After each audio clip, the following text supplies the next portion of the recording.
Dr. Chaitanya Prakash Yogi, Director, Swami Vivekananda Cultural Center. Dr. Sharduli Tewakar, Ms. Premila Vasan, Mr. Jeevan Bhagrati, Professor Anil Chattergun, Mr. Derek Pillay, Ms. Pepesile Masikuko, Ms. Shasti Harinarayan, Mr. Piyush Khandewa, distinguished online guests. On behalf of the Swami Vivekananda Cultural Center at the Consulate General of India in Durban, it gives me great pleasure to invite you to today's program, an online discussion on role of Ayurveda and African traditional medicine in COVID-19 management. To begin with today's program, I would like to invite our very first guest speaker, Dr. Sharduli Tewakar, professor in Ayurveda and owner of the private consultant at Sukhayu Wellness Center, Shangli, India, for her remarks. And her topic for today is bridging study of Ayurveda and African traditional medicine with special reference to critical study of the South African medicinal plants in Ayurvedic perspective. Thank you so much, Cheryl. Good evening to all. And just I take this opportunity to thank you, greet all of you for this wonderful platform. This is the first time we are creating something like this, and heartiest congratulations to our CJ office for this initiative, and my heartfelt gratitude and respect towards our Honorable CG Anish Rajan sir, to Dr. Chaitanya Prakash sir, for facilitating this wonderful program, and all the eminent guest speakers here. Especially, I can see Pramila ji here. Our friendship goes 10 years back, and it's wonderful, such a great, pleasant surprise for me to have you, to see you here. Thank you for all your support throughout, and thank you for being there, for your guidance and everything what you have done. Thank you so much, Pramila ji. And there is another person who seems missing here. That is Miss Pepsile Maseko. She is the national coordinator of THO, Traditional Healers Organization, and she is the person who actually had been through this journey with me when I started this study or bridging effort of Ayurveda or other, in very scientific term, we can say comparative critical study of Ayurveda, which is traditional Indian medicine, and African traditional medicine. These healers lovingly coined that term as ATM. And she was the first person who acknowledged this study. She not only acknowledged it, she also helped me to go through all the steps, because this was the pioneer effort. So I was struggling to find the steps. So she was there. She also gave me opportunity to be Ayurveda facilitator in THO. So thanks to Pepsile, and I'm really missing her here. Maybe she will join later. There's something I would like to add is I'm just giving a glimpse of that study which I have done for almost 7 to 8 years in South Africa. And as it was a pioneer study, I didn't have a proper guideline for that. I was just taking step by step.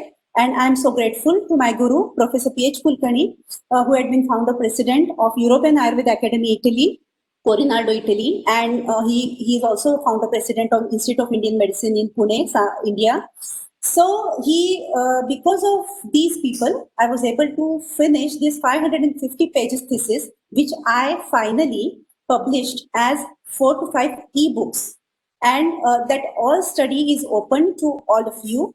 And I'll just introduce you what my effort was. This was a humble effort to study these both sciences in comparative and critical way, in scientific way, and to present something solid for the generations in South Africa to practice Ayurveda with our own indigenous medicinal plants. So let me start with my presentation. So with my respect and gratitude towards the wonderful land, auspicious land of South Africa, which I call Karma Bhumi, where I started my study with a very auspicious plant. The way we have banyan tree as auspicious tree. We have this tree, baobab, as auspicious tree on South African land. So I offer my prayers and my gratitude to the plant, and I start my presentation. I'm just introducing what I have already told before, that when I came to South Africa, I was really stunned to see all the how the roots of traditional wisdom in South African culture and Indian culture go to the ancient ages. And that was my query, my quest, that how I can understand South African medicine, traditional South African medicine in my perspective. Because as an Ayurvedic doctor, I had lots of questions that if certain plant is used in certain way in traditional African medicine, why it was used that way, what would be the Ayurvedic perspective behind that. So that was a quest started, and that was the seed for this study. And we all know that the way Ayurveda is integral part of our cultural wisdom, our culture rather, our values, our moral set. Traditional African medicine also plays the same role in South Africa, rather in African culture. So in this study, I not only studied medicine plants or a philosophy of South African medicinal system. I have also studied South African culture. It was fascinating journey for me to know South Africa as a spirit land, as culture, and it was wonderful knowledge for me as well that enriched my life throughout day. In this study, I have actually pinpointed 33 indigenous South African medicinal plants in view of Ayurveda, because that was a vague knowledge, and I'll definitely share it later how I went step by step. So I'm just introducing this to you because I just wanted to share the primary thought process behind this study. So when we will be discussing, you can come with all the questions, and that will help me to go ahead and help in specific manner. Pharmaceutical and clinical research guidelines for COVID-19 management with help of this study would be another, with all the 33 plants, there would be a separate topic for webinar. For each webinar, we can take all these 33 plants and discuss over it, and we can find plenty of research guidelines in this way. Next slide, please. What were the aims and applications behind the study? As I have previously mentioned, there were many questions in my mind, and my guru, Professor P.H. Kulkarni, helped me, and he gave me freedom to explore the cultural roots of, or rather you can say folk stories behind every plant, and about the Panchabhautik or universal element study behind every plant. And we have studied all these plants thanks to Raju, my husband, who took me to all the botanical gardens. In every season, we have studied all these different plants. And my query was, if we can use these indigenous plants in Ayurvedic treatments, then it would be much better for us. So because we will have our own pharmacopoeia, and that was the book was meant for. In various pathological conditions, all 33 plants can be used in different ways. I am saying all the plants because all these plants definitely aim on dosha balance, what we call dosha balance, and dhatus or tissue nourishment in different way. I have already explained that in line of treatment, but I'm just giving little idea about it. That if we take aloe vera, that I will explain later with a proper image. Aloe vera can be used in 14 different ways to help COVID management.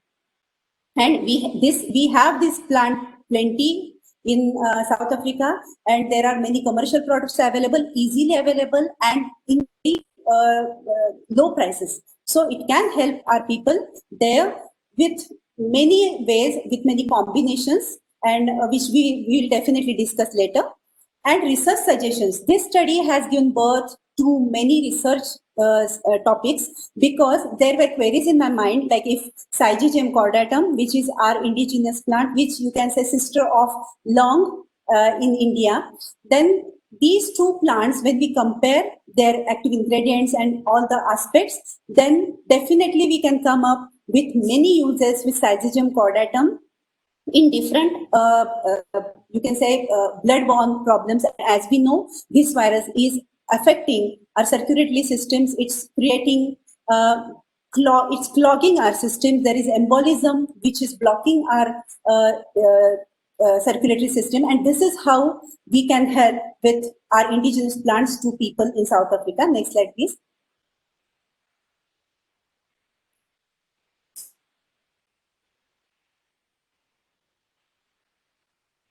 Hello, Piyush. Thank you. This is just how I studied. Total number of species what we have is 3,500 in South Africa.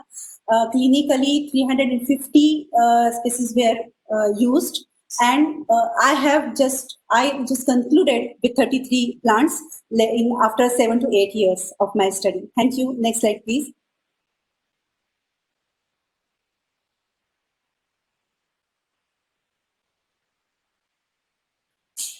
Okay, this is the study method. I'm just giving idea that how we can take, just quickly, we can go through this study method.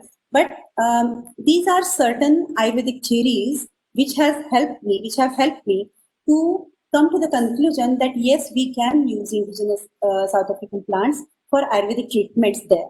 So this is the study method where I have compared every indigenous South African medicine plant which was with same genus to Ayurvedic plant. And I have compared botanical perspective, morphological, because that is very important in Ayurveda. That shows the Panchabhautik or universal element contribution of that plant, pharmacological aspect, and ethnomedicinal aspect. Specifically in Dravya Guna Vignan, which is the pharmacology of Ayurveda, we go through Rasa Virya Vipak study of every plant, and I have predicted what would be the Rasa Virya Vipak of each plant according to my study. We can go through, if once we understand the Rasa Virya Vipak of each plant, we can use that in all the permutations and combinations Ayurveda has provided for that specific Rasa Virya Vipak. Pharmacological actions of plants I have explained in detail as Karma Siddhanta, what we call in Ayurveda. And there are also plenty of explanations about Prabhav or some miscellaneous effects of that plant in combination or with Anupan, what we call that, the thing which we have or vehicle for that medicinal herb. So there are very interesting outcomes of that study, and I quite enjoyed that journey, because there were almost 15 to 20 research guidelines or research ideas, you can say, for each and every plant, and we can discuss over it later. Next slide, please. These are the Ayurvedic theories which I have applied. I won't go in detail, just mention that Ayurveda Nityam, that means we can apply Ayurvedic theories everywhere in the world. Basically, Panchabhautik Siddhanta, which can be applied to each and everything in this universe. And once we understand that combination, we can use every living and non-living thing in this world for our betterment, for as a medicine, as a food, everything. Pinde Brahmanda Nyaya is our direct connection to universe, because we are miniature model of universe, and we have all the universal elements in our body. Ayurvedic pharmacology, as I have already explained it before, that why and how plants work is called as Dravya Guna Vignan according to Ayurveda. That means that there are 3 to 4 qualities of plants: Rasa, Virya, Vipak, like taste, active energy, or after metabolism, that kind of effect what a plant gives is called as Vipak. Prabha means are some miscellaneous effects of a plant when they are used for a treatment, and all these aspects we can apply, and we can use any plant in this world for Ayurvedic treatment. Next slide, please.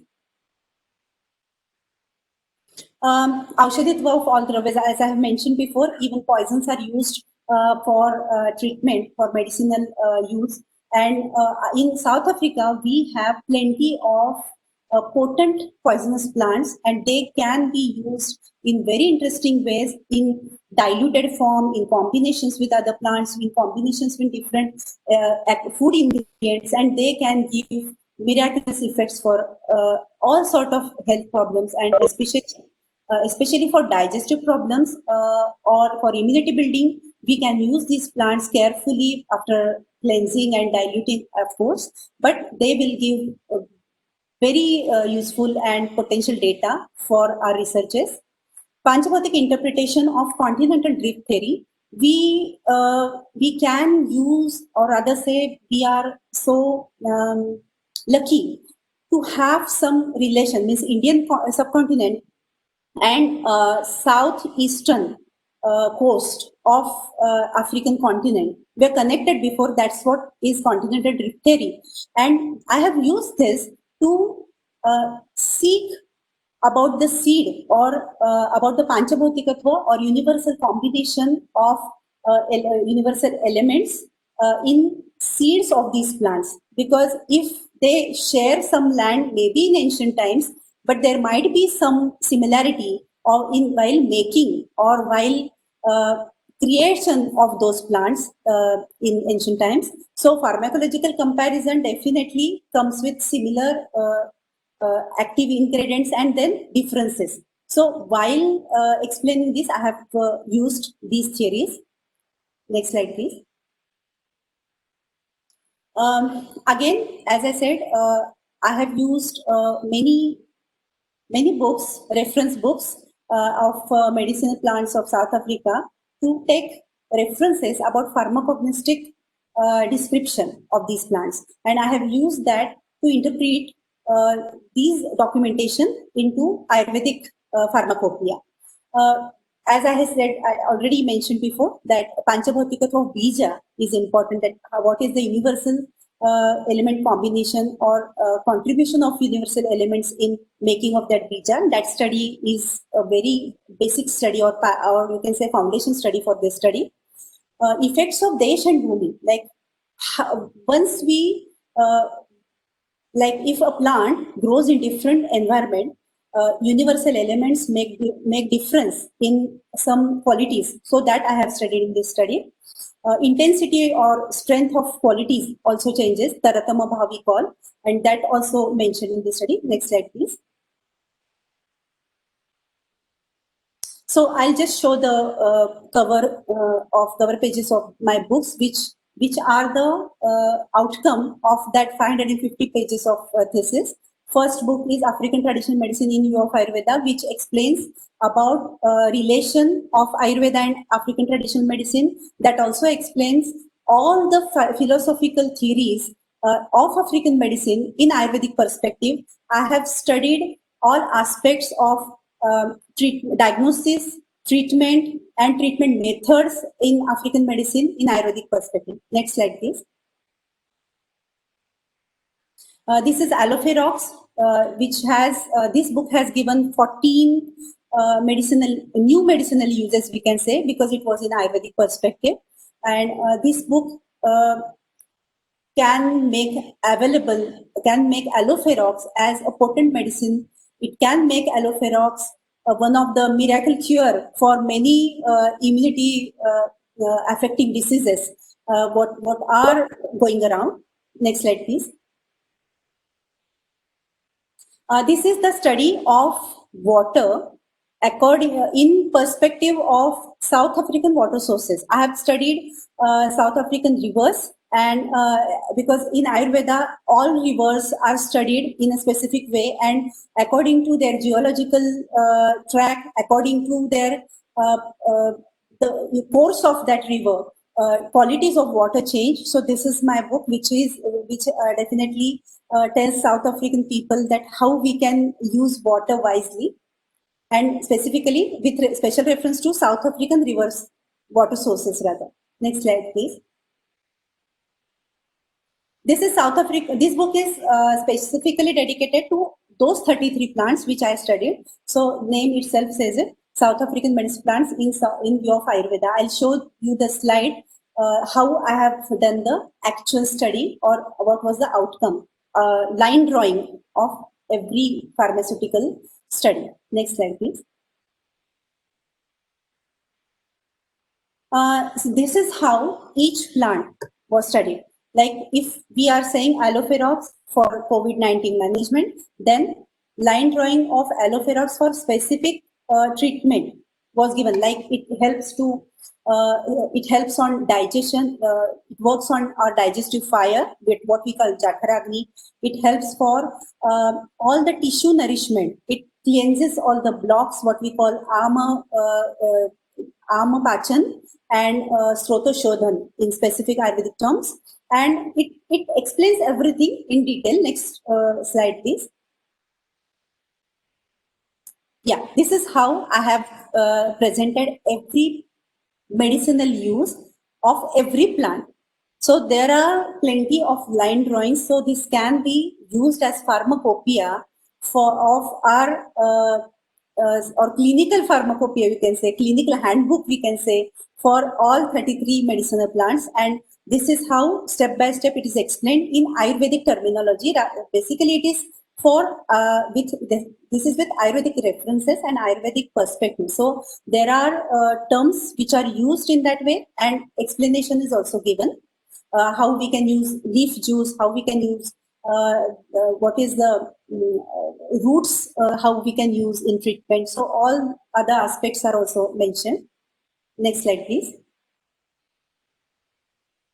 I'm so grateful to my guru, Professor P.H. Kulkarni. You can see him here. Because of him, I could dare to think of something like this, and I was able to answer my queries. So thank you so much. I hope it was in time. Thank you so much for this opportunity. And later, if there is something which will be based on this presentation, we will discuss over it. Thank you so much, everyone.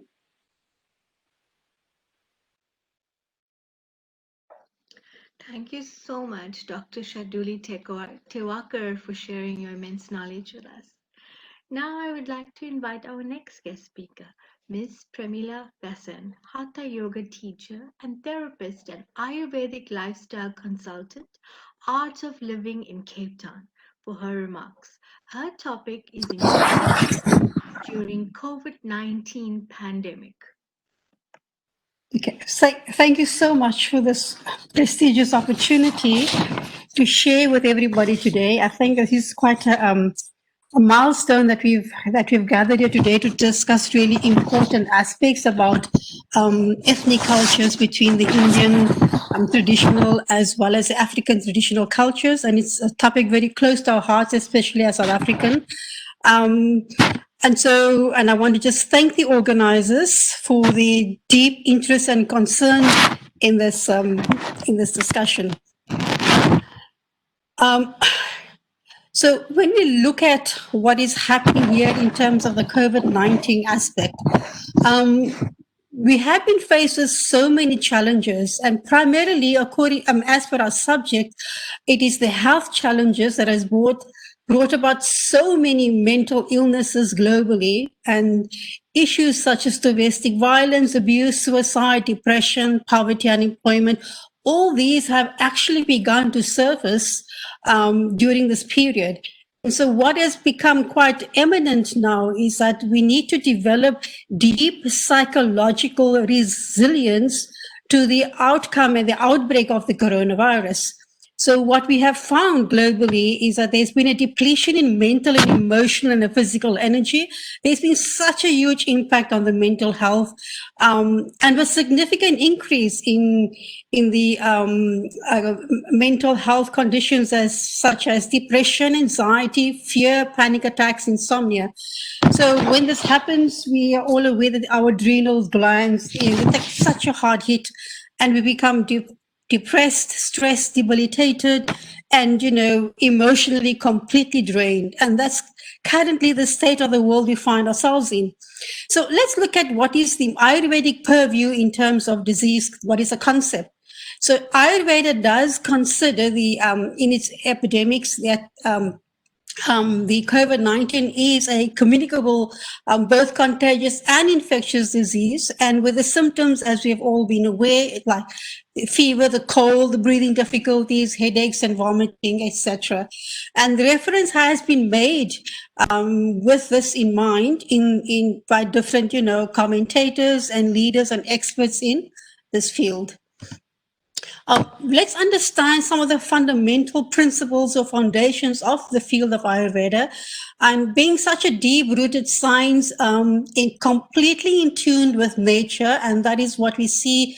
That's the philosophy that underpins the foundations of Ayurveda. The whole concept, the theory of the microcosm contained within this huge macrocosm, and we understand it by the 5 fundamental elements of the building blocks, which constitutes of the earth, water, fire, air, and ether. Combination of all of these, and the different mutations will bring about different mental and physiological conditioning patterns within the human being. And when you mutate some of the combinations, and you find what we classically determine the 3 different body types. So that's just to get an understanding. What is significant during this COVID-19 period is that the Ayush, through the government of India, has recommended a particular immunity boost known as Ayush Quit. And this has played such a fundamental and such a vital role in helping to prevent and combat and deal with one's immunity. And there's a beautiful concept in Ayurveda, which is known as the Vedic Shattvama, and that indicates the capacity or the intelligence of the body to prevent the production of the disease pathogens, and how one is able to build immunity to fight against any form of disease. So therefore, Ayurveda is very much also a preventative measure. It maintains as well as it prevents onset of any pathogens in the system. And so even the World Health Organization has adopted a resolution to revitalize primary healthcare through the various health systems around the world. And the Ayush Quit falls perfectly within this paradigm. So I want to look at some of the constituent ingredients within this very prominent, widespread use to build one's immunity, and fundamentally consists of black pepper, the basil, the tulsi, the ginger, and then the cinnamon. And when one looks at some of the benefits of these, which we don't have too much time into today, but it is one of the remedies or the ingredients which comes directly out of the Ayurvedic pharmacopoeia, and one can use this together, making it in a combination of teas or making it into sachet, using it in boiled milk, etc. So, and to use that on a regular basis to build one's immunity and strength. And one of the first aspects that was indicators of the COVID-19 was the fever. And because Ayurveda is such a practical regime that one needs to look at what do we have available at home at first hand to help us alleviate the symptoms. And this is so relevant in countries where there's so much poverty. We don't even have time to go to the doctors. People were so scared or feared of being, of getting the COVID-19. And so one could immediately deal with the fever as per recommendation by Ayurveda, and that is to make sure that you're having hot water which has been boiled, and that you use this infused with various herbs like the ginger, lemon, black pepper, the tulsi, the turmeric, cinnamon, and lemongrass. And you can use these combinations to help to reduce the fever. When we look at some of the properties that these herbs have, they constitute fundamentally they're antidiarrheal, antioxidant, anti-inflammatory, and so there's a whole host which is very clearly indicated on the slides I've presented. And so the slides will go into much more detail. That's specifically for those who want to really, have a closer look at the subject. And I won't go into too much detail, but the information is being available here. But let's look at the how this COVID has affected or impacted severely on the human psyche and the body. And you look at the stress response that really happens in the body. And during the stress, the hypothalamus signals the pituitary gland, and they both in turn signal the adrenals to produce the stress releases, the hormones, and this is known as the HPA axis, the hypothalamic pituitary adrenal axis. So there is a very fundamental key understanding in dealing with stress and how does one begin to build one's immunity. And chronic stress keeps the HPA axis constantly engaged. So the overall health effect of the mood and sleep and immune system and sugar levels and appetite and thyroid. And there's a whole host of symptoms that are out there indicating fatigue regarding the adrenals. So one of the remedies or ways to deal with this in terms of the Ayurvedic perspective is to have the very, very popular herbs, group of herbs known as the adaptogens.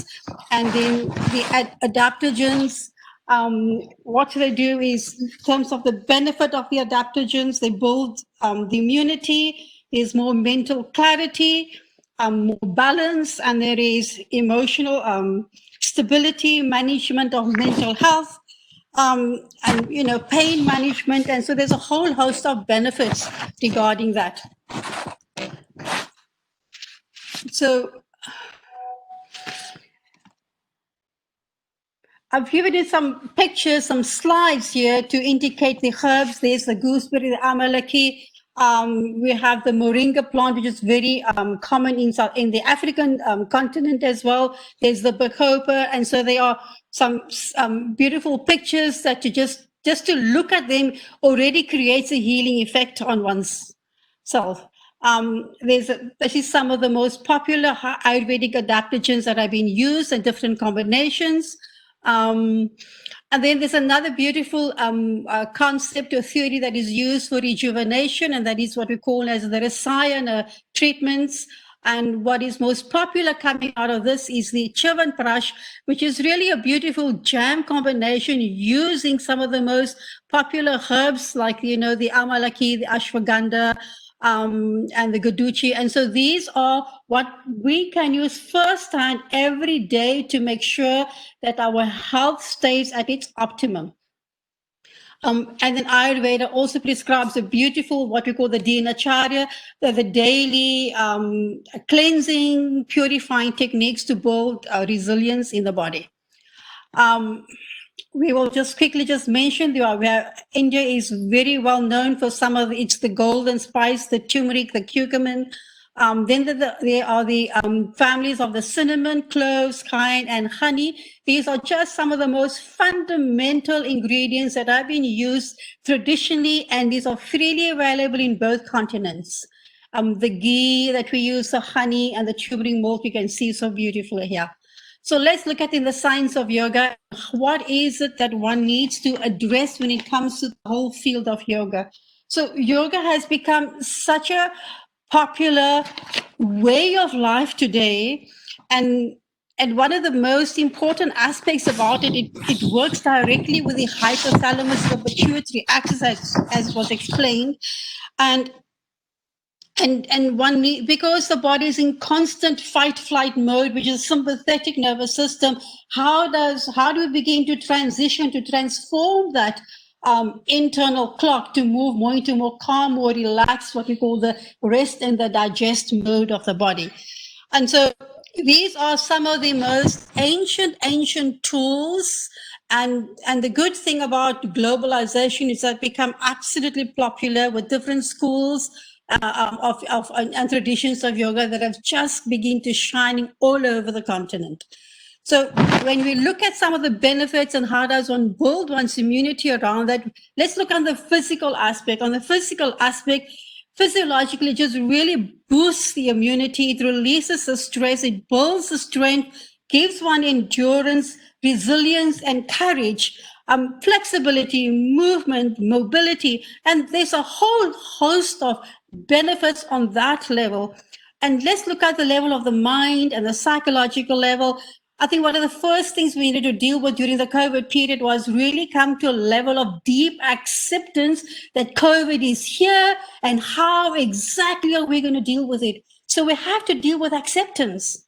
And so acceptance of who we are, where are we, what are our limitations, what are our discomforts in life situations, people situations, what are our challenges, this disorder that has been cured, this chaos that has been there, all these levels of uncertainty. We have to come to the level of acceptance during this period. And then one is able to deal with the mental level. And then when you start to look at the positive impact that the entire field, the health field, which is the yoga field, which is sister field to the Ayurveda, which is the yoga, pranayama, and meditation aspect, we start to see that how one is able to regulate their emotions, gain a sense of peace of mind and calm, better sleep. And feeling, coming back in touch with a sense of happiness to redefine our purpose in life, enhancing the memory, coming back into self-care, safety, coming to deeper connection with the mind, body, and spirit. And through this, how we begin to increase our willpower, our self-esteem, confidence, self-worth, production, efficiency, gratitude, compassion. What are these? These are just fundamental human values. And when you go back into the science of yoga, one goes into the philosophical aspect and really begins to touch on what we call as the yamas and the niyamas. How do we reinstate that value system, which is generic and which is common throughout all traditions? It's undeniable, it's universal care, self-care. We reinstate those values. And then we come into the science of meditation. People have lived such stressful lives that meditation, there has been a natural affinity to learn meditation now.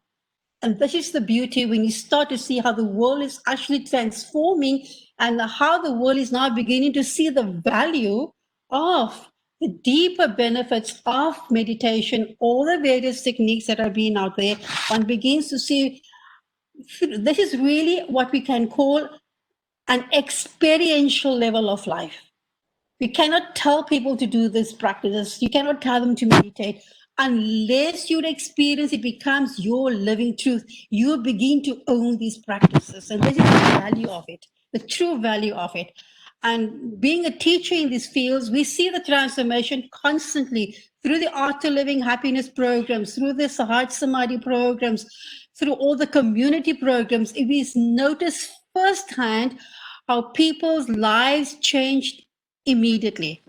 We look at the breathing aspect, the pranayama aspect of the whole yoga science, and there are so many different techniques that are available to bring about that, facilitate that change. If you're feeling too hot, and so the beauty of how it blends in with Ayurveda, if the weather is hot, what do you do to cool yourself? You'll go into the cooling breath.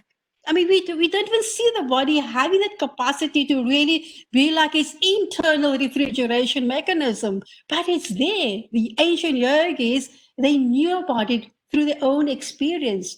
So, and if it's hot out there, you have to cool the body internally. If it's cold out there, how do we then turn on the heat, turn on the Agni, turn on the fire?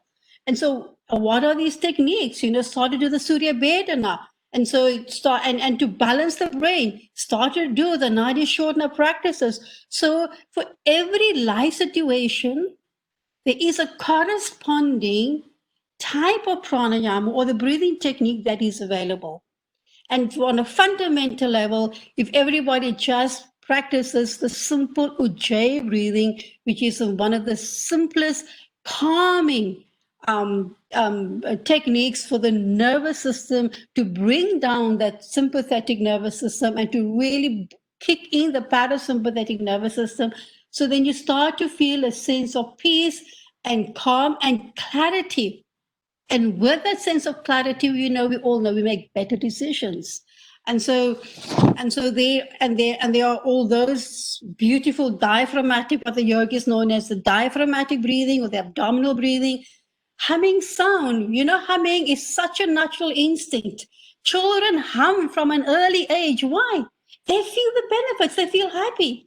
And as adults, we seem to forget that. So go back to the humming sound. When you connect with nature, listen to the sound of the bees. Oh, yes, that sound is a resonance, it's inside of me. I can also do it. I can become the bee. I can also become free. There's such beautiful ways out there one can teach these simple techniques. So I'm just mentioning some. There's a dandelion breath, and then from the art of living, we have what we call the sky cut technique, Sudarshan Kriya Yoga technique. It's just taken the world by storm, and these are beautifully scientifically techniques. And when we teach it now, we actually teach it with a scientific power presentation so that people just access the value, the benefits. Doesn't matter which tradition it comes from, it's accessible to everybody. And even the American Institute of Stress, it recommends it's one of the credentials for dealing with stress. And then let's look at the whole package when it comes to the yoga packaging and what is that we can do in this package of yoga. So these are just some indications here about the, some of the patterns of the yoga techniques and that. And so I'm speaking here about the coping mechanism that we use these for building up the stress, and I've spoken about the effects and the breathing.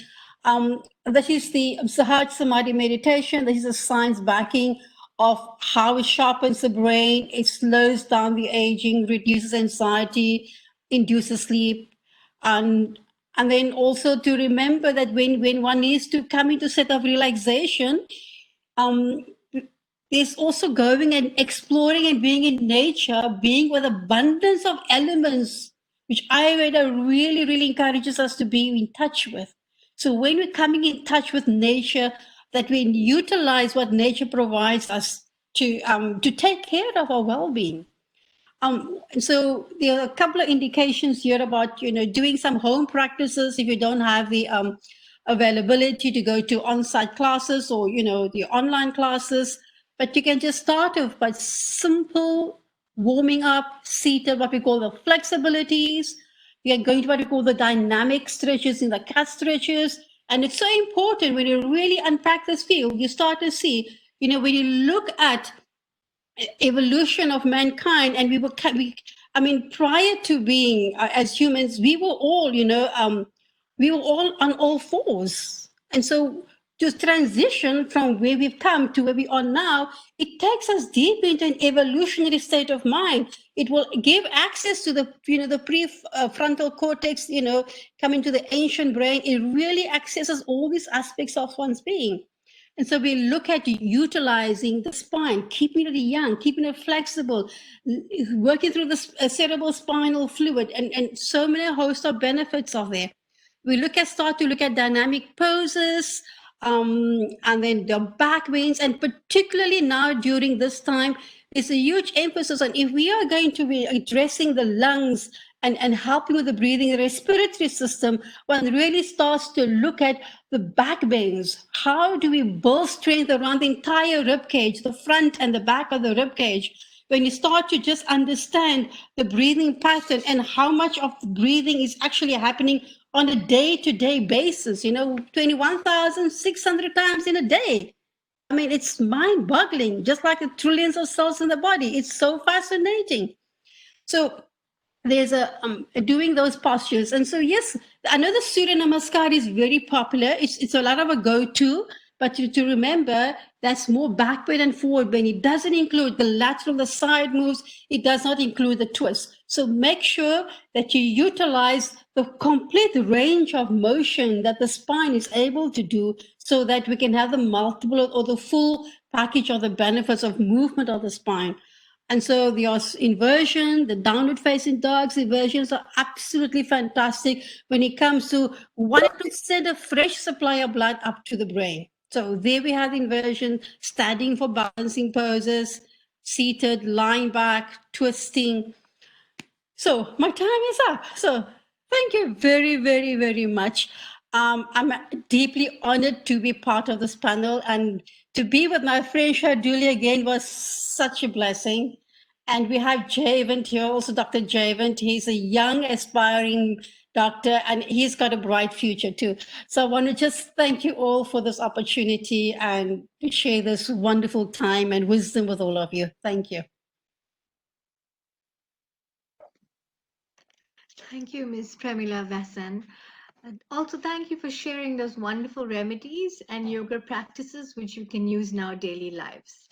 Now, I would like to invite our next guest speaker, Dr. Jeevan Bhagrati, professional Unani TIBB practitioner and freelance wellness consultant, Cape Town, for his remarks. And his topic for today is the role of Ayurveda, yoga, and Unani TIBB towards developing immunity with special reference to COVID-19 management. Pranams to one and all. Thank you for this wonderful opportunity to be here on this platform and sharing some information with everybody.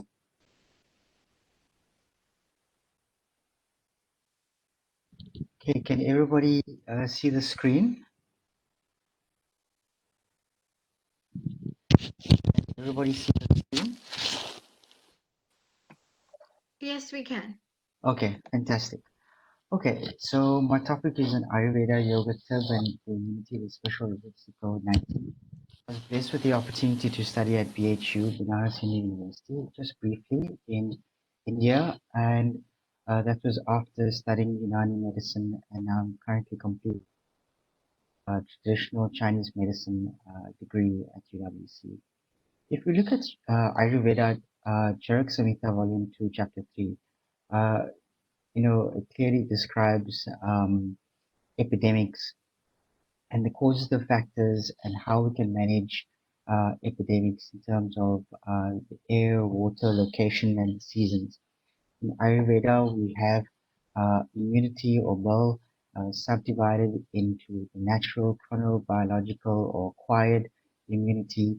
Ayurveda also has a holistic approach with therapeutic cleansing procedures such as panchakarma uh, and immunomodulators, which is rasayana, which is a special subsection of Ayurveda.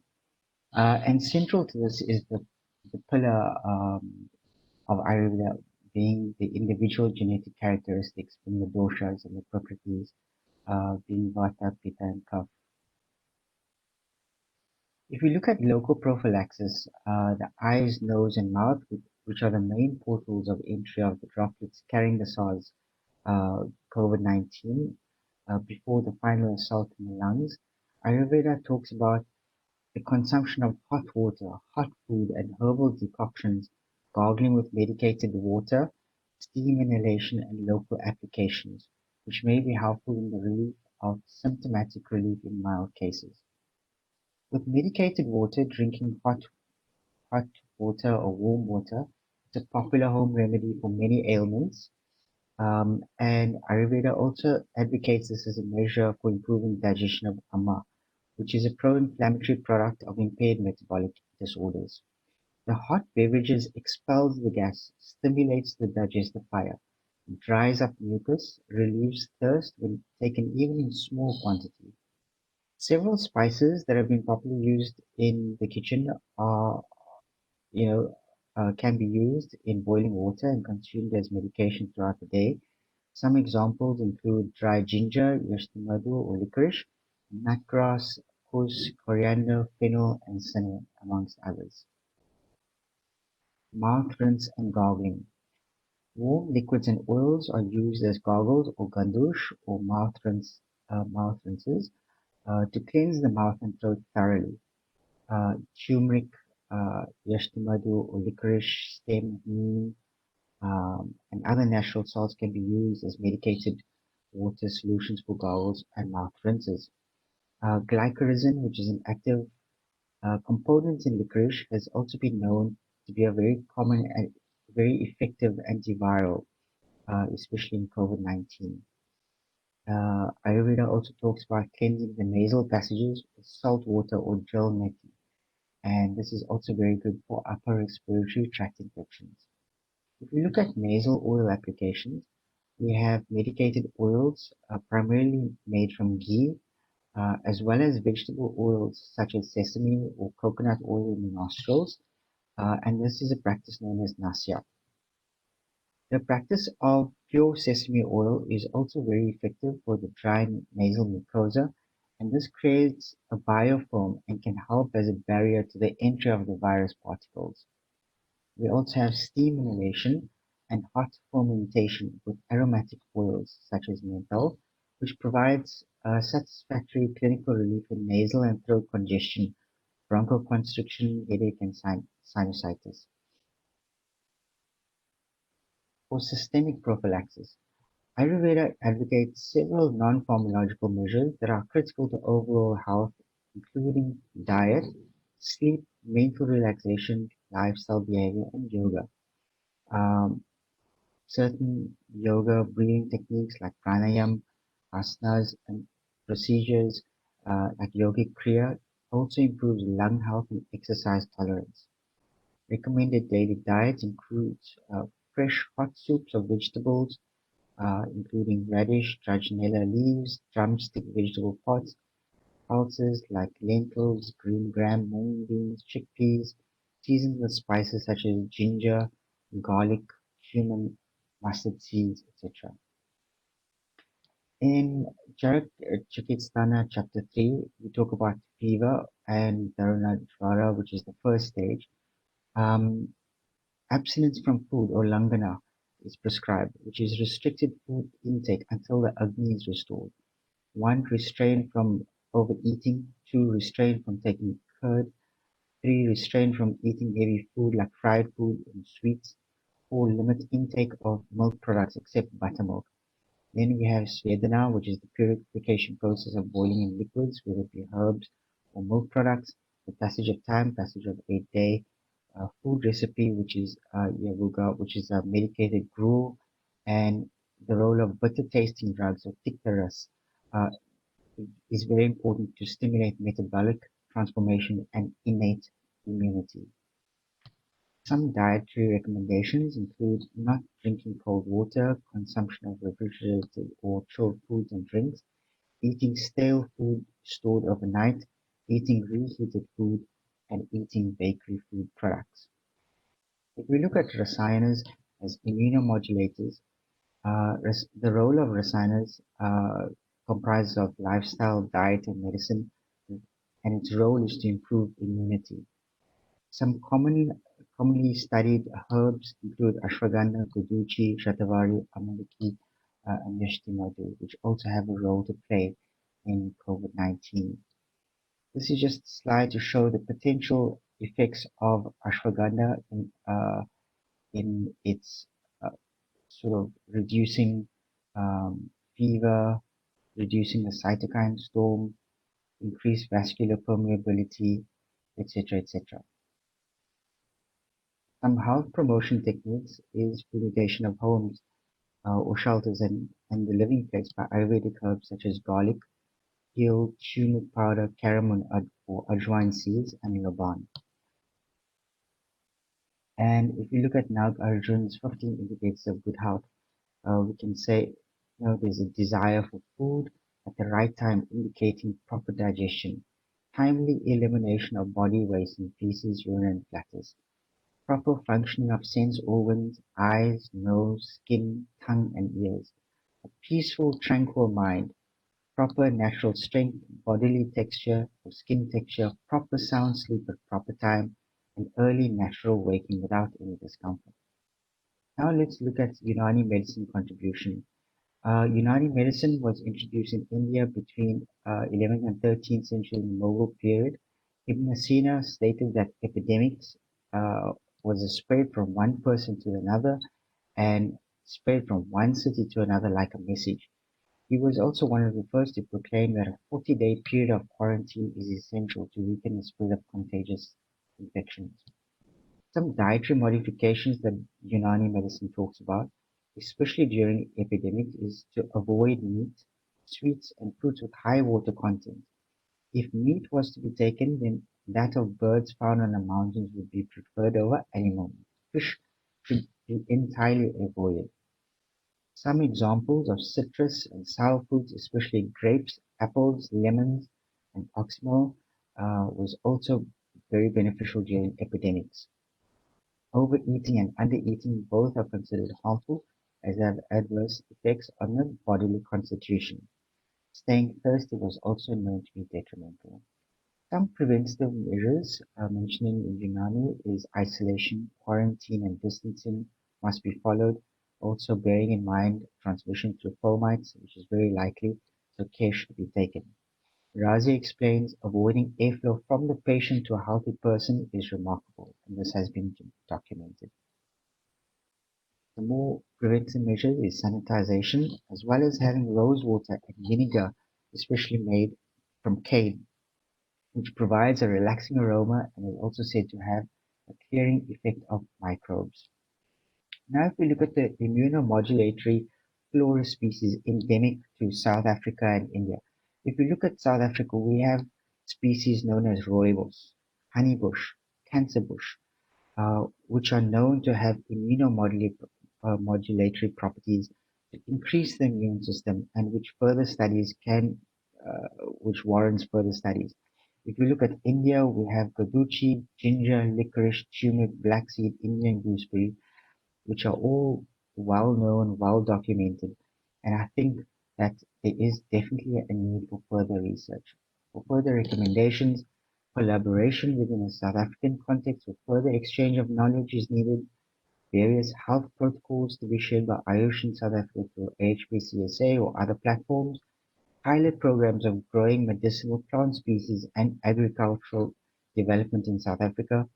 Research and development opportunities for graduates in South Africa to study abroad according to Ayush quota outside of India, and obviously recommending further research in Ayurveda, yoga, and Unani for the management of COVID-19.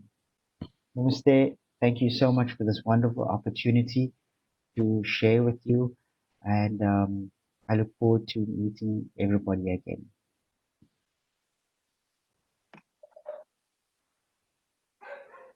Thank you very much, Mr. Jeevan Bhagrati, for sharing your immense knowledge with us.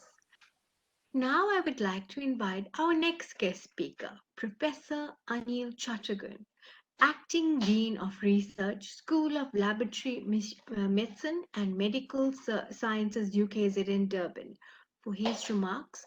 And his topic today is treatment and immunity building as well phased, as phase-wise or stepwise. Good day, everyone. So I'm going to be presenting on the treatment and immunity building for Professor Anil Chatterjee. The COVID-19 infection is most lethal in its severe stage. This is when the immune system has mounted a severe inflammatory response. This is described as the cytokine storm, which causes major inflammatory damage. To give a brief overview on what immunity is, we focus on acquired immunity, which we develop during our lifetime. There are two subtypes, which include active immunity. This is developed by exposure from either natural antibodies made after an infection or artificially from vaccines. The passive immunity is acquired from the mother via the mother's milk or artificially from immune serum medicines. For the treatment of inflammatory diseases, focus has been given to immunomodulators, which act to strengthen weak immune systems and to moderate immune systems that are overactive. The benefits of immunomodulators stem from their ability to stimulate natural and adaptive defense mechanisms, such as cytokines, which enables the body to help itself fight an infection. Ayurvedic medicine and African traditional medicine have employed the use of medical plants for decades. In this presentation, we highlight a few of these plants and their potential therapeutic activity. Tinospora cordifolia is commonly known as Guduchi and is a rich source of alkaloids, terpenoids, steroids, essential oils, aliphatic compounds, and polysaccharides. It is widely used as an antioxidant, anti-inflammatory, anti-diabetic, anti-arthritic, antimicrobial, and antiviral potentials. TC also helps in digestive ailments, hyperacidity, colitis, worm infections, loss of appetite, abdominal pain, thirst, vomiting, and liver disorders. Many studies have previously demonstrated the effect of TC and related compounds on immunity. To mention a few, it reduced urotoxicity induced by cyclophosphamide by increasing GSH and modulating TNF-alpha, INF-gamma, and interleukin-2. In vitro, TC suppressed arthritic inflammation, bone and cartilage damage by downregulating interleukin-17 and interleukin-beta. In chickens infected with brucell disease, TC reduced mortality by increasing INF-gamma, interleukin-1, 2, and 4. Interestingly, in HIV patients, TC reduced the ability of the eosinophil count, B lymphocyte stimulation, macrophages, hemoglobin levels, and polymorphic leukocytes. In a recent study, tunisonin was found to exhibit potential inhibitory activity on the 3CL main protease of SARS-CoV-2.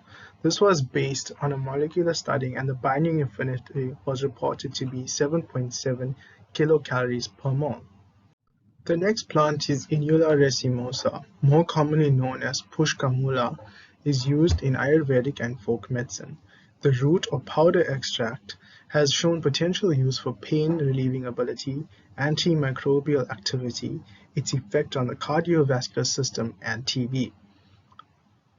Recent studies have been focused on the efficacy of herbal extract traditionally used to treat inflammation, allergy, and infectious diseases. There are a number of organic alcoholic extracts of the root. However, the two significant compounds are allentolactone and isoallentolactone.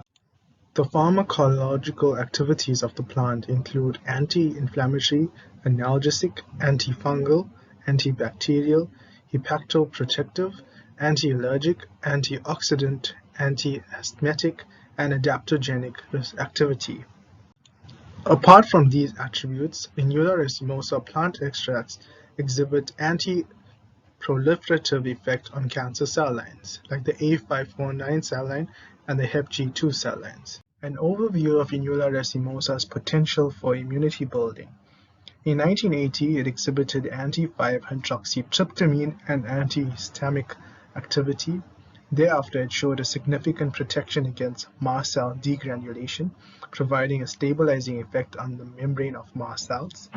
In 2010, it exhibited anti-cancer ability by induction of apoptosis intrinsically and extrinsically in HL60 cells. In 2013, it showed a cardioprotective activity in isoproterenol-induced myocardial infarction by restraining electrocardiographic changes. And most recently, in 2019, essential oil extracts demonstrated alpha amylase and alpha glucosidase activity, indicative of anti-diabetic activity. The next plant we look at is Zingiber officinale, which is commonly known as ginger. It is widely used for remedies for arthritis, sore throat, indigestion, dementia, fever, gastritis, colic, and diarrhea. The active ingredients include gingerols, shogols, paradols, and zingazone. It is a promising treatment for post-operative nausea and vomiting, motion sickness, morning sickness, and chemotherapy. The immunological effects of ginger. Ginger is effective against synthesized and secreted cytokines, while gingerols inhibit prostaglandins and leukotrienes in RBL1 cells. Crude ginger induces a dose-dependent decrease in blood pressure and cardiodepressant effect on contractions in rat and guinea pig pair atria, respectively. In allergic rhinitis patients, ginger extracts improves nasal symptoms, showing less side effects, while in rats, zingazone prevents vancomycin-induced nephrotoxicity by improving histopathological alterations, oxidative stress, inflammation, apoptosis, oxidative DNA damage, and renal AQP1 levels. This provides significant evidence for the potential use of ginger extracts in combination with other Ayurvedic medicines in the treatment of viral infections like COVID-19. The next plant we look at is Solanum xanthocarpum, commonly known as Kantakari. Solanum contains alkaloids, phenolics, and other glycosides in a wide range of molecules known for their medicinal values. It has no toxic effects on Swiss mice, no change observed in their body weight, food and water consumption, and no mortality. The anti-hyperglycemic and antioxidant activities of the plant have been also demonstrated clinically. It is also used widely for chest pain, asthma, bronchitis, and other stomach problems. SX improves pulmonary function in asthma by improving ventilatory function and expiratory flow rate. It also prevents drug-induced increases in hepatic enzyme serum levels and reduced lipid peroxidation while restoring the activity of antioxidants such as GSH, SOD, and catalase. For a long time, Indian medicine has explored the use of plant extracts for overall health in the form of medicinal mixtures with a wide range of benefits. Ashwagandha, Bala, Savatar, Veera are all components of Kayamchun, a very common and well-known overall health edible. Now we take a look at a few plants in African traditional medicine. So due to a high prevalence of HIV infection in Africa, there has been a wide increase in the use of African tonic plants for their immune boosting capabilities. African traditional medicines are mostly made from a mixture of herbal plants and traditional medicines used as immune boosters. A group of South Africans showed that commercial ATMs illustrate immunomodulatory and anti-HIV activity by enhancing cytokine secretion. One of these known tonics is Umakonya, which has a combination of 5 plants as we see below. Other plants such as Pelargonium sodioides and Harpagophytum procumbens are plants known for their anti-inflammatory activities in African traditional medicine. Geranium induces the release of TNF-alpha, interleukin-1, and interleukin-12 and is commonly used for the treatment of TB. Devil's claw, on the other hand, has potential anti-inflammatory activity, and the root extracts have inhibitory potential for inflammatory cytokines. The last plant we look at is Sutherlandia frutescens, commonly known as cancer bush. It is used for a diversity of symptoms and conditions, such as depression and stress, as a tonic to purify blood and wounds, to treat skin conditions and inflammation, to enhance appetite and prevent wasting, as an anemic, and to treat influenza, urinary tract infections, back pain, and gonorrhea. Various chemical compounds that might be responsible for the activity of this plant have been isolated. These include terpenoids, sapinones, flavonoids, and penol. Interestingly, L-carnitine is the most important non-protein amino acid found in leaves of this plant. L-carnitine is a structural analog of L-arginine and is used as a natural insecticide. Carnitine has been reported to be a potent anti-cancer agent as well as having antiviral activity against influenzas and retroviruses. It strongly inhibited the replication of herpes simplex virus in BSC1 cells. Its mode of action differs depending on the virus species and formation of abnormal proteins which resist proteolytic cleavage, inhibition of migration of viral components to the site of assembly, and inhibition of formation of nucleocapsid have been suggested as the possible mechanisms of this compound. Ethanol and distilled water extracts of the plant modulate expression of pro-inflammatory cytokines in vitro. High doses of the extract reduce secretion of interleukin-1 alpha, interleukin-1 beta, and TNF-alpha. SF extracts improve overall well-being in CD4 counts of HIV patients. This evidence suggests that the plant has a wide range of activities and antiviral capabilities against COVID-19. African traditional medicine and Ayurvedic medicine share some similarities. Both depend on a whole plant extracts, example the roots, stem, bark, and leaves. Both have very effective anti-inflammatory agents, and both medicines rely on ingredients or extracts working together in combination as opposed to solely. The combination of these extracts enhance the effects of whole cell health as opposed to drugs which have a specific target. Ayurvedic medicine has and is well studied, while African traditional medicine remains fairly unknown. I say this because of the phytochemistry of studies done previously on Ayurvedic medicines. Another difference is that African traditional medicine also relies on traditional practice and a spiritual healer for the remedies to be very effective. Professor Chaturgun would like to acknowledge Dr. T. Adimalam, Dr. A. Fulchand, and Dr. T. Kazi. Thank you, Professor Anil Shatagun, for sharing your immense knowledge with us today.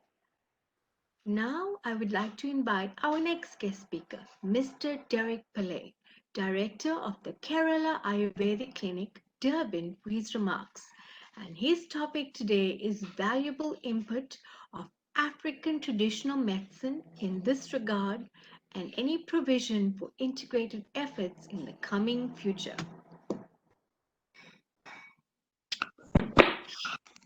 Pranams, everybody. I'd like to thank Consul General of Durban, Anish Ranjan, our hosts, Dr. Yogi Ji, Piyush Kandawal, and Cheryl Banwarilal. I will attempt to provide valuable input of African traditional medicine in regards to COVID-19 and any provision for integrated efforts in the coming future. My commentary would mainly focus on the World Health Organization, India, and present activities in South Africa with regards to traditional medicine. There are many similarities between African and Indian traditional medicine. Ayurveda is an ancient system of medicine which deals with the prevention, treatment, and non-recurrence of diseases, as well as the management of health. Ayurvedic acharyas have, with great precision and detail, described the nature of both popular and obscure herbs and minerals which could be used in the treatment and prevention of disease and the maintenance of health. So it is that an Ayurvedic Vaidya does not have to agonize over discovering a new molecule to treat COVID-19. He studies the symptoms of a patient, identifies the doshas, the seat of the disease, understands his prakriti, which loosely translates his body type or nature, his age, comorbidities, etc., and proceeds to address the whole system and the cause of the disease. The term idiopathic, cause unknown, is not a concept familiar to Ayurvedic physicians. Pathya and apathya, what is wholesome for your health and well-being, and what is unwholesome, are clearly delineated. Every disease condition dictates that certain rules regarding ahara, which is diet, and vihara, activities, must be observed.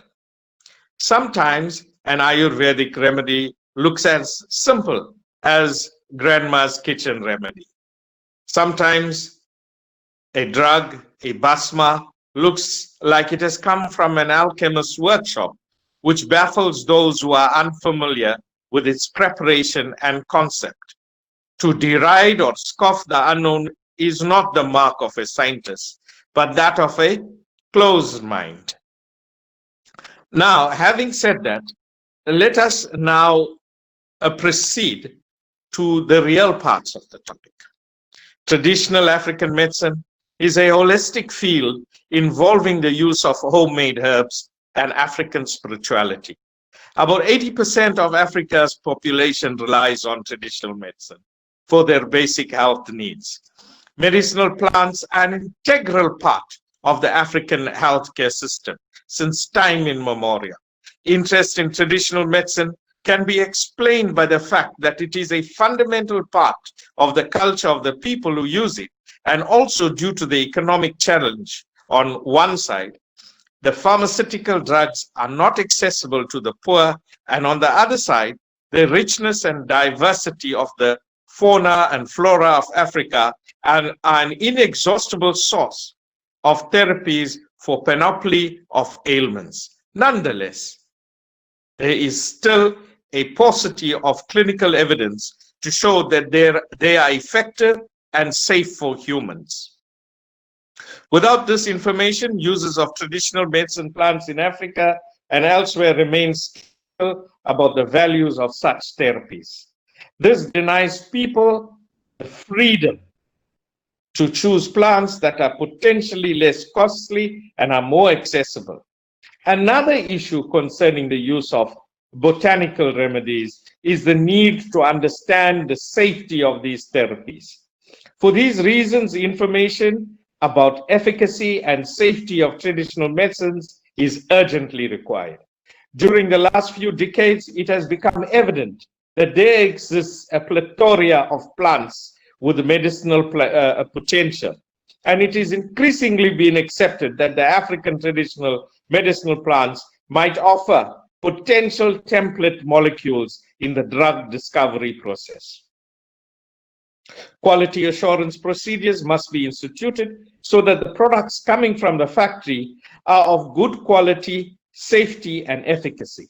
To this effect, during the development stage, product standardization, quality control, and assurance, double-blind placebo-controlled and randomized clinical control trials using standardized products or products containing pure plant extracts are essential components that need to be perfected in order to translate the potential of African botanicals into a reality for human to benefit.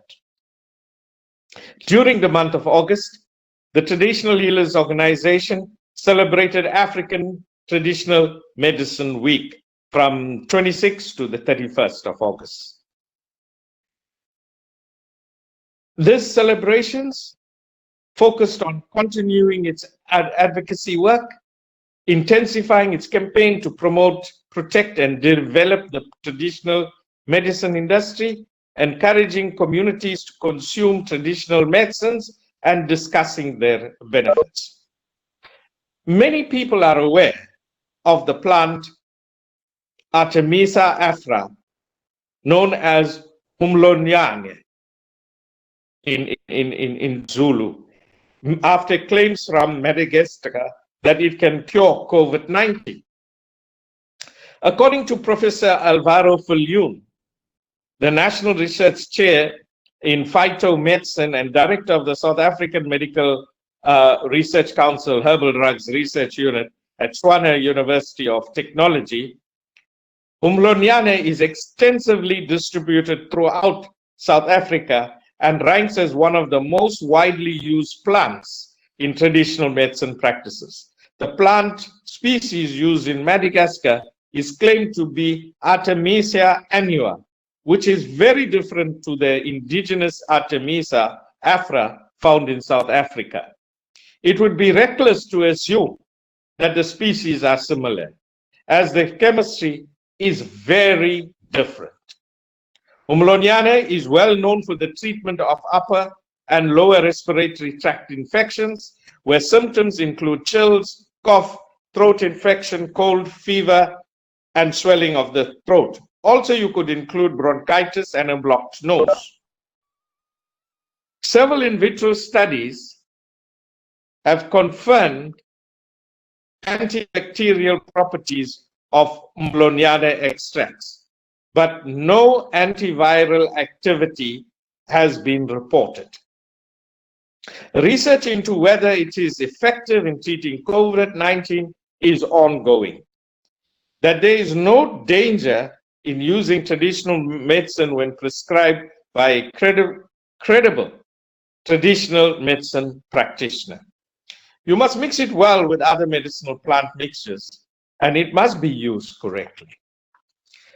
Now, the World Health Organization welcomes innovations around the world, including the repurposing drugs, traditional medicines, and developing new therapies in the search for potential treatments for COVID-19. WHO recognizes that traditional, complementary, and alternative medicine has many benefits, and Africa has a long history of traditional medicine and practitioners that play an important role in providing care to populations. Medicinal plants such as the Artemisia annua are being considered as possible treatments for COVID-19 and should be tested for efficacy and adverse side effects. Africans deserve to use medicines tested to the same standards as people in the rest of the world, even if therapies are derived from traditional practice and natural, establishing their efficacy and safety through rigorous clinical trials is critical. African governments, through their ministers of health, adopted a resolution urging member states to provide evidence on the safety, efficacy, and quality of traditional medicine at the 5th session of the World Health Organization Regional Committee for Africa in 2000. Countries also agreed to undertake relevant research and require national medicines regulatory agencies to approve medicines in line with international standards, which include the product following a strict research protocol and undergoing tests and clinical trials.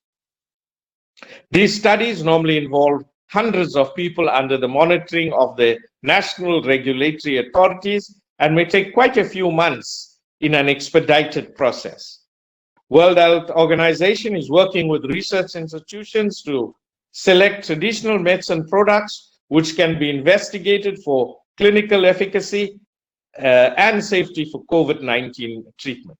In addition, the organization will continue to support countries as they explore the role of traditional health practitioners in prevention, control, and early detection of the virus, as well as case referral and health facilities. Now, over the past 2 decades, WHO has been working with countries to ensure safe and effective traditional medicine development in Africa by providing financial resources and technical support. WHO has supported clinical trials, leading 14 countries to issue marketing authorization for 89 traditional medicine products, which have met international and national requirements for registration. Of these, 43 have been included in national essential medicine lists. These products are now part of the arsenal to treat patients with a wide range of diseases, including malaria, opportunistic infections related to HIV, diabetes, sickle cell disease, and hypertension. Almost all countries in the WHO African region have national traditional medicine policies following support from World Health Organization. As efforts are underway to find treatment for COVID-19, caution must be taken against misinformation, especially on social media, about the effectiveness of certain remedies. Many plants and substances are being proposed without the minimum requirements and evidence of quality, safety, and efficacy.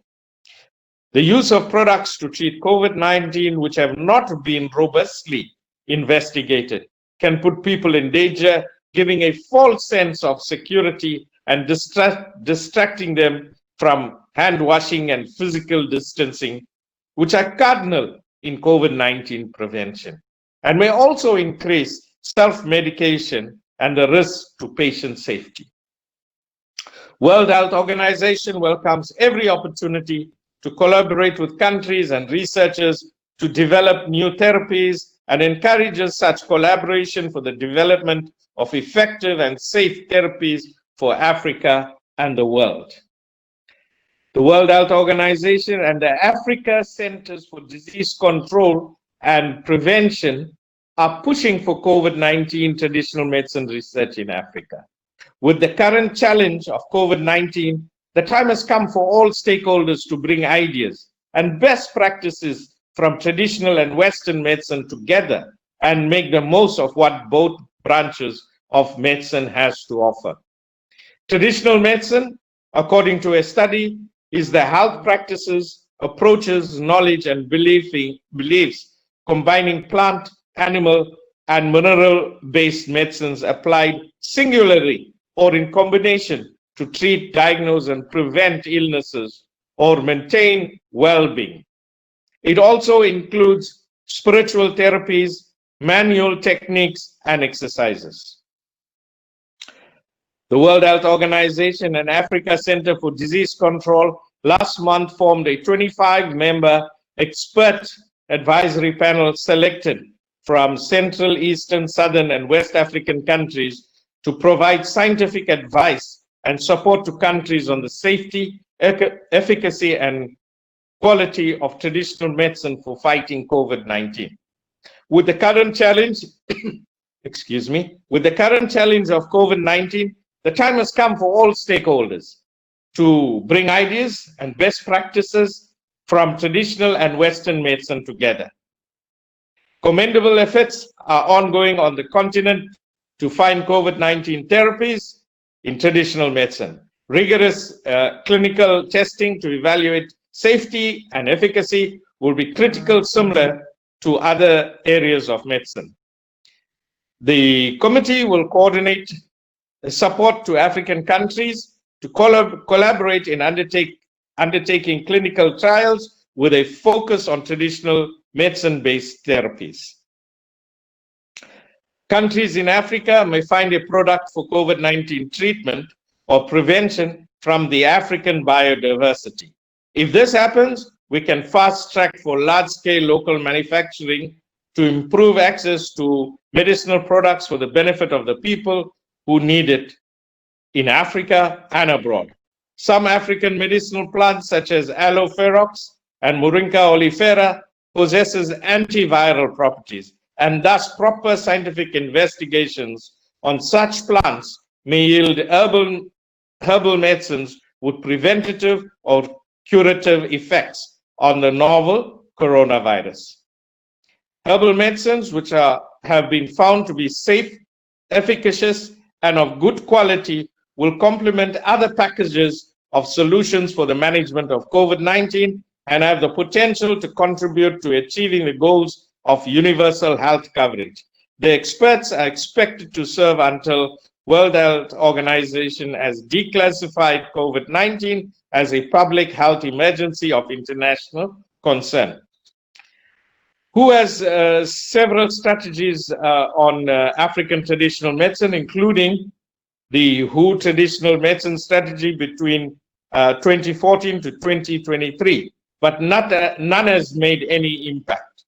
The only way to adequately integrate herbal medicine into the healthcare system is to have a parallel structure for traditional medicines as that of biomedical in the ministries of health, from lowest health unit to the director general level, with staff who are trained and have expertise in traditional medicine.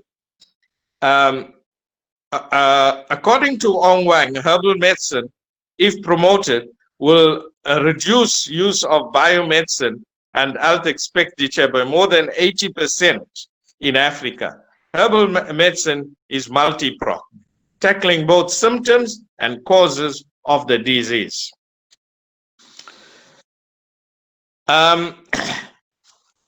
The Africa Center for Disease Control should have enough room to accommodate the medicinal practices of some indigenous communities which serve as their main primary healthcare. Some traditional medicine practices are always reluctant to cooperate with experts who take advantage of traditional medicine to advance their profession, but do little to promote the practice. African governments should have a drug development agenda from the vast array of medicinal plant resources, establish research institutions to develop herbal remedies for various diseases, and fund innovative on herbal remedies. South Africa will redirect funding from its indigenous knowledge projects to research traditional medicine's potential uses against COVID-19. Blade Nzimande, the Minister of Higher Education, Science and Technology, made the announcement during a virtual news conference on 8th of July 2020. According to Nzimande, several traditional medicines and herbs are being studied for their potential to treat COVID-19 infection and symptoms. Many traditional treatments are used for respiratory illnesses, including Artemisia aphra, which is wormwood.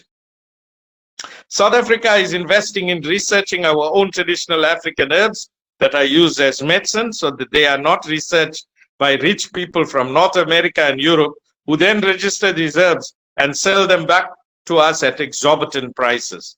According to Nzimande, 15 million from existing indigenous science projects will be reassigned to COVID-19. He added that the Department of Science and Innovation had applied for additional funding in this regard for clinical research and agro-producing of herbal medicines. Innovation on cannabis and research will also focus on medicinal products for COVID-19. Thus far,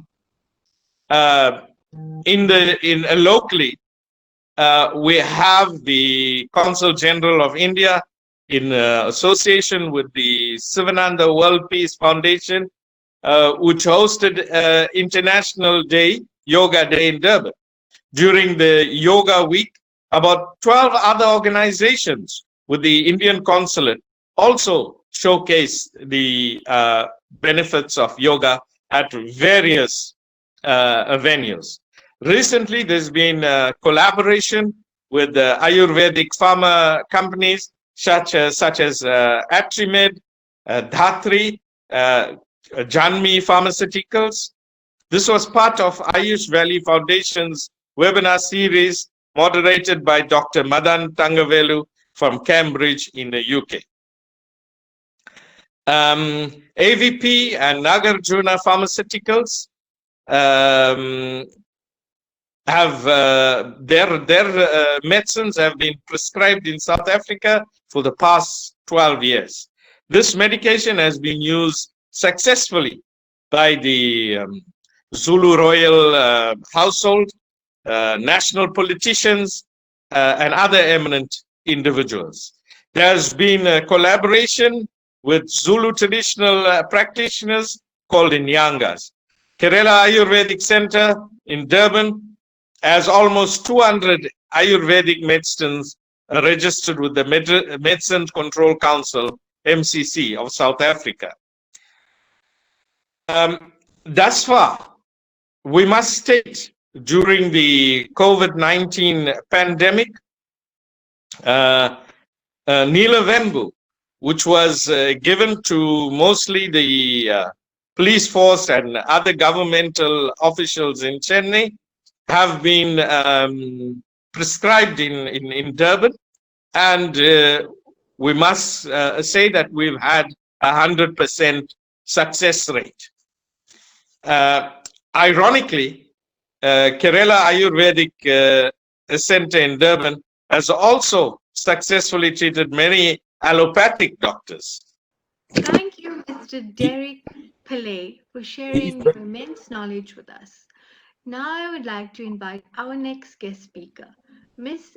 Pepesile Masikepe, the National Coordinator, Traditional Healers Organization Johannesburg, and CEO of the Pepisa Natural, for her remarks, and her topic is the institutionalization of traditional medicine in South Africa and India.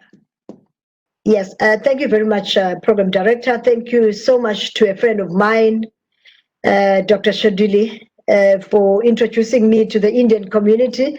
Togoza to you and Togoza to everyone. To the consulate, thank you very much for inviting us to come on board with you. Thank you. It's quite a very, very informative day this afternoon. Could I just read my paper?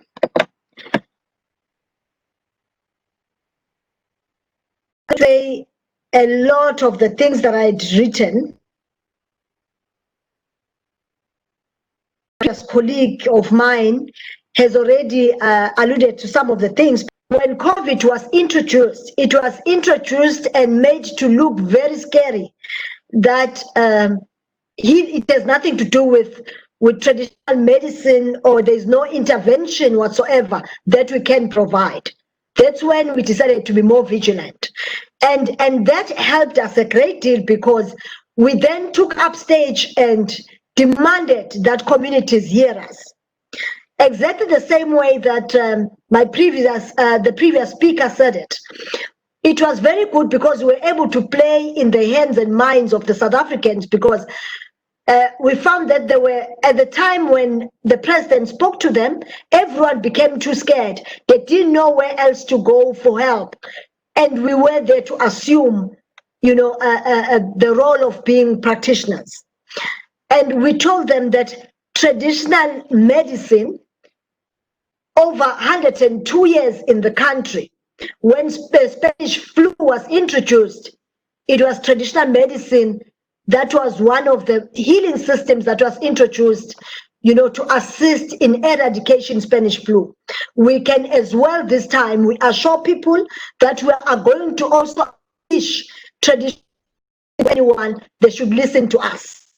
That's when it was, and because I realized that I was up and in arms, and by the THO, I demanded to hear from THO, and that THO lead.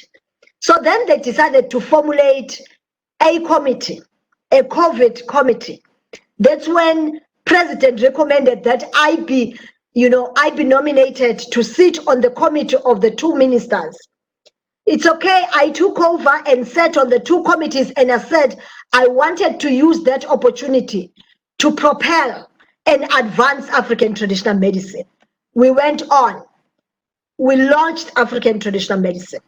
And we told the country to wait with anything that is pharmaceutical, with anything that comes from America, and let's rather give African traditional medicine a chance. And the reason why we did that, it's because we knew that there were a number of African plants, including African ginger, that was used during the time of Spanish flu, which was able to record successful treatment rates, and we said there's no way that we cannot use that opportunity, the similar opportunity, to make sure that we're able to arrest COVID-19. Even though we did not want to label ours as a COVID-19 remedy, but we mentioned and were very loud to say, want to provide South Africans with a formulation, a remedy that is going to assist with respiratory conditions. And that's when we went all over media. So it was very good. It was the opportune moment, but because we knew that we against the pharmaceutical cartel, and also against a government that does not believe in its own cultural heritage, we then demanded and made equal noise to say, let government either dismantle the SAPRA, which is former MCC, but similar to MCC anyway, in practice and otherwise. So we said it's either they dismantle it or we go into SAPRA and introduce a separate unit that will focus solely on traditional medicine, on African traditional medicine. Because there were a number of other sister sciences, Ayurveda is there. We realized that also traditional Chinese medicine is there, but African traditional medicine was not represented. Then we demanded representation because for very many years, SAPRA never never established a record for the classification of African traditional medicine, for the codification of African traditional medicine, and that is why for the registration. And that is why even if you have a formula, for you to be able to work with your own formula of traditional medicine, you need to find audience in the allied health or in what you would call camps. Then we said, no, we do not want African traditional medicine to be part of camps or to be classified as camps. Much as we appreciate the role played by camps, but we feel it's important that African traditional medicine be accorded a premium status. That was when then, as the THO, we went into SAPRA, we spoke to Minister. Minister said, in SAPRA, we should get someone that was going to attend to us. Since then, we never looked back. We then decided to pull in a team of science knowledgeable people, but very passionate in traditional medicine. We pulled that team in and we said, let us transform SAPRA. They asked how we're going to do it. Then we said, we already have the blessings of the Minister of Health. So let's go transform. Some of you that are already living in South Africa, colleagues, will understand and appreciate that last month there was a call for expression of interest by SAPRA for people that are in the space of African traditional medicine to assist in putting up a unit within SAPRA that is precisely going to look at African traditional medicine. Then we said, yes, we are doing this, but then that alone is not enough. We do not policy and even a law that speaks about African traditional medicine other than the Medicines and Related Substances Act of 1965. Can't be ruled by that act because it premises from an apartheid understanding of who we are. So we said, no, that has nothing to do with us. Then we said to Minister of Health, help us also put together a policy and a strategy that will look at traditional medicine as African traditional medicine. And in that, we then said, because we already have instruments within the World Health Organization that would also assist us, and also instruments within African bodies that are responsible for African traditional medicine. So we said we can always, have bilaterals with all of those countries and see how best we can be able to work together. In our thinking and understanding of doing things, then roped in fellow colleagues that have a lot of knowledge, because we appreciated that Ayurveda as an Asian science and also traditional Chinese traditional medicine have a lot to help South Africa with in terms of assisting in the development of African traditional medicine. We then approached them and said, could you then please help us see how we could build African traditional medicine as a system and make sure that it gets institutionalized. So this is exactly what we are doing right now. We are not yet Uhuru, we have not succeeded yet, but signs of success are really showing. And the beautiful part of this thing is that we already have friends in Dr. Shaduli and other friends that are already working with us from India, who have also volunteered to assist in the development of African traditional medicine, because we are very much behind, because there's no one that ever wanted to be associated. All of the ministers and politicians immediately assumed a role. They then wanted nothing to do with traditional medicine. Whereas we believe that if you talk about civilization, you cannot speak about civilization and be proud without looking into culture, because there is no culture that can ever appreciate its development without paying homage to culture and how culture has influenced that kind of development. Now, what is important here is that all of the submissions that were done by colleagues, we have gone through all of them, and we agree entirely that there is need for us to collaborate, because as African traditional medicine, there is no way we can be able to win, the war against disease if we do not work with you as Ayurveda, because you are far advanced than us. You have already been part of developing standards, procedures.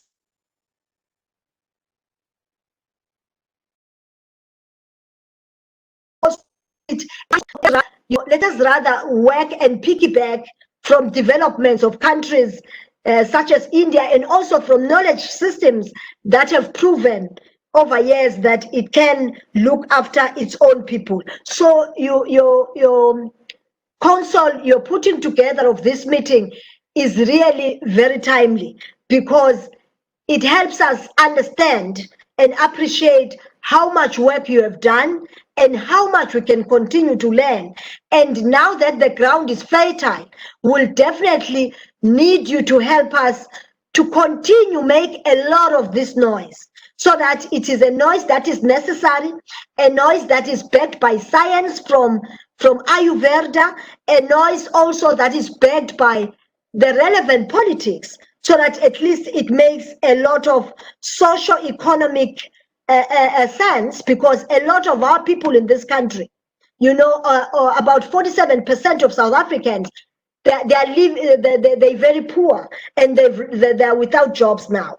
So the one sustainable way to assist in bringing back jobs, in bringing back equality, in bringing back in removing hunger from people, it can only be in a sustainable way, and the best sustainable way is in African traditional medicine, because you can include a variety of systems and activities in the value chain. In that process, you are able to create jobs. Now, what then happened, in April going forward, it is that we were able to pull together about 5 universities, amid the COVID call. We're able to say, let us work together with you. Let us put together about 26 medicinal plant species that we can be able to investigate. Then we're able to work with these countries to investigate for possible treatments. And one of the plants that we put into the bucket was cannabis indica. And then we plants like the wild ginger, umhlonyane, which is Afra, the wormwood, the same, more or less same to the one that the Madagascans have looked into. There are quite a number of these other plants. We said, let's put together these plants and then take those plants to one university where we are going to start doing research. And then we're to put a lot of pressure on our government, the Minister of Science and Innovation, to fund that exercise. The exercise to investigate the effectiveness of traditional medicine started, and we are on course. We're doing very good work, but then the only person that is going to report to yourselves can only be Minister of Health, because there is quite a lot of work that is that is being done at the laboratory, but it's only a political office that can be able to communicate to the country on what is happening. So I'm just trying to bring this together. I mean, here this evening, because I know that you have not been privy to some of the developments on possible treatments that we're looking at for COVID. Otherwise, we're doing very, very good work. We said from this exercise of research, we're looking at serums. We're looking at therapeutic remedies. We're looking at developing drugs. We're looking at developing nasal drops. We looked at a lot of other, of solution of innovative solutions, but coming from traditional medicine. And interestingly, part of the team that is working with us in this work, it is also colleagues from India and China. So it's very good that we're able to capitalize on the opportunity presented by BRICS. But this does not stop us from continuing to work together, because as I speak to you now, we are faced with a serious challenge as healers, because now it is COVID, but in the near future, you do not know what kind of an epidemic we'll be faced with. And that is why it's important that we have a collaboration, ourselves and you, so that we can be able to train healers on how to manage epidemics, so that we are able to, to prevent and strengthen our immune system from any sort of mortality. So basically, this is exactly where we are now. And yes, and we're free to engage in cases where you feel it's needed for us to communicate further on this program. Thank you very much, Program Director. I'm sorry to take a bit long.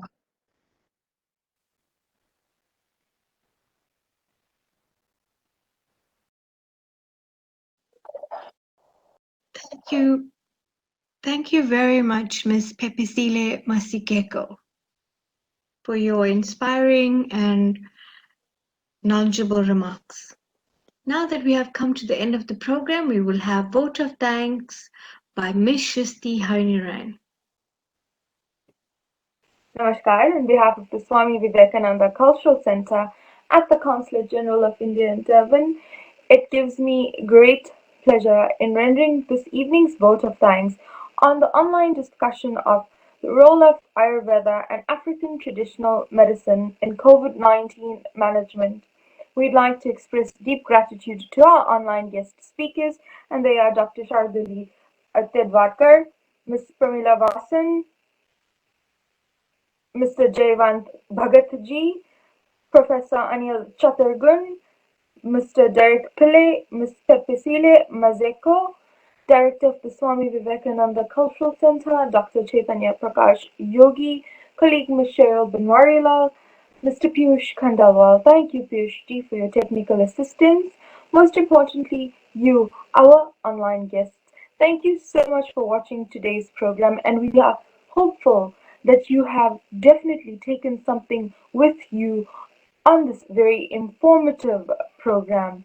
Please stay tuned to SVCC social media pages for what's happening next. Namaskar.